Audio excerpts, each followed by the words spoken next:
ភ្នែកស្រក់ព្រោះបេះដូងឈឺពេលស្ដាប់ឮពីបងសំបែជាពីមួយឃ្លាដ៏ចំលែសុំប្រកាយថាធ្វើមិនបាន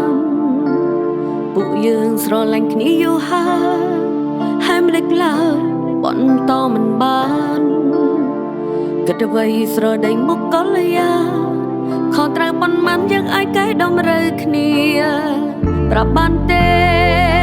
តើបងនឹងគេស្គាល់គ្នាបានយូរប៉ុណ្ណាដេកព្រមចោលសង្សារ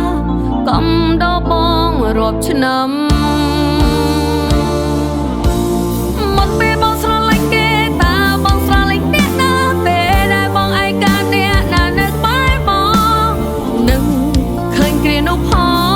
ងនៅពេលដែលបងសម្រេចចិត្តថាជ្រើសអ្នកថ្មី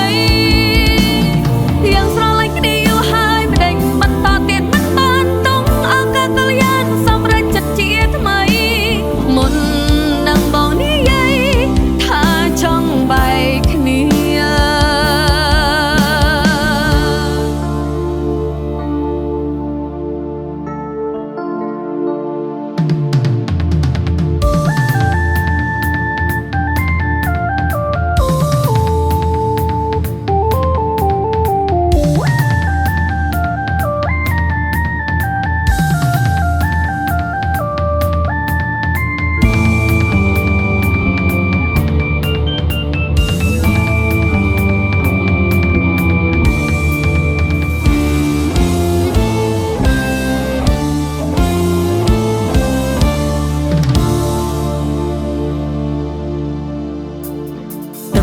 ស្រប់រូបបេះដូងឈឺ